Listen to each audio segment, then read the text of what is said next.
আমি স্মরণ করে দিতে চাই যে বা যারা এই জুলাই আগস্টের গণ অভ্যুত্থানের খণ্ডিত চিত্র এবং মন গড়া ইতিহাস রচনা করার জন্য ষড়যন্ত্র করে যাচ্ছেন, আমরা সেই সকল ইতিহাস বেত্তাদের বলতে চাই, আমরা এই ইতিহাস বেত্তাদেরই ইতিহাসের আস্থা করে নিক্ষেপ করা হবে। ডাকসু সহ সকল ছাত্র সংসদ নির্বাচনগুলিতে ছাত্রদল অবশ্যই অংশগ্রহণ করবে, কিন্তু তার পূর্বে আমাদের যে প্রধান দাবি ছিল, ছাত্র সমাজের যে প্রধান দাবি ছিল, ছাত্রলীগের সন্ত্রাসীদের চিহ্নিত করা, তালিকা প্রকাশ করা এবং বিচারের আওতায় নিয়ে আসা। কিন্তু শুধুমাত্র ঢাকা বিশ্ববিদ্যালয়, জাহাঙ্গীরনগর বিশ্ববিদ্যালয়ে নামকা ওয়াস্তে একটি সামান্য তালিকা প্রকাশ করে 1 বছর অতিবাহিত করেছে তারা।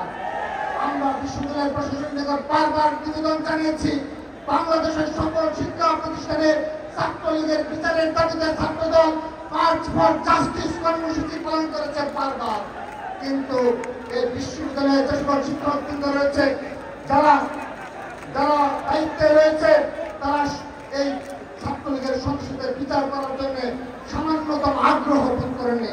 শুধু তাই নয়, যে সকল নীল দলের যে সকল আওয়ামী দূষর শিক্ষক রয়েছে, তারা 3 আগস্ট পর্যন্ত এই ঢাকা বিশ্ববিদ্যালয় খুনিয়াসের পক্ষে মিছিল করেছে, তাদের বিরুদ্ধে আজকের দিন পর্যন্ত সামান্য পদক্ষেপ গ্রহণ করা হয়নি।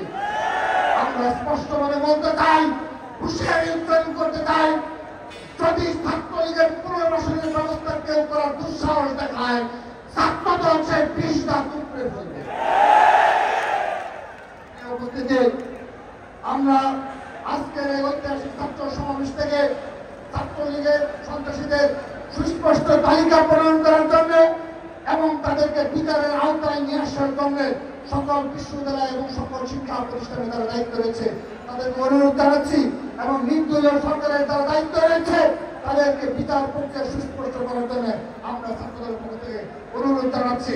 প্রিয় উপস্থিতি, আমি আমার বক্তব্যের শেষ পর্যায়ে চলে এসেছি।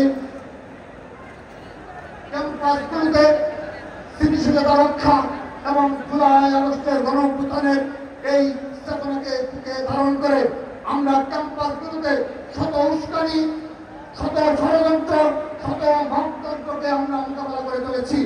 আমরা মিডিয়ার অব্যাহত প্রপাগান্ডা এবং একটি নির্দিষ্ট গুপ্ত গোষ্ঠীর অব্যাহত প্রপাগান্ডাকে মোকাবেলা করে আমরা পথ চলছি।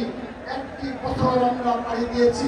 এই 1টি বছরে ঢাকা বিশ্ববিদ্যালয় সহ বাংলাদেশের কোন শিক্ষা প্রতিষ্ঠানে ছাত্রদল দ্বারা কোনো অনাকাঙ্ক্ষিত ঘটনা হয়নি।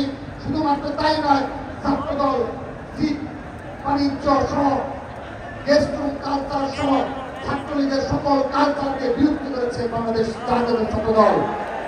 প্রিয় উপস্থিতি, জুলাই আগস্টের গণ অভ্যুত্থানের বিরোধ ঐক্য আজকে বিনষ্ট হয়েছে, তার জন্য কারা দায়ী রয়েছে আমি ছাত্র সমাজের প্রতি সেই দিকটি খেয়াল রাখার অনুরোধ জানাচ্ছি। প্রিয় উপস্থিতি, বাংলাদেশকে নিয়ে এখনো ষড়যন্ত্র শেষ হয়নি।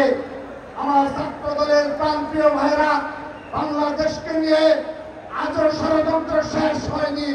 এখন একটি নির্দিষ্ট গোষ্ঠী বাংলাদেশের স্বাধীনতা, সার্বভৌমত্ব এবং বাংলাদেশের স্থিতিশীলতা নিয়ে ষড়যন্ত্র করে যাচ্ছে। আজকের এই সমাবেশ থেকে আমি তাদেরকে হুঁশিয়ারি করে দিচ্ছি, যদি সাহস থাকে ছাত্রদলকে ফেস করার অনুরোধ জানাচ্ছি। সেই ষড়যন্ত্র যদি সাহস থেকে থাকে ষড়যন্ত্র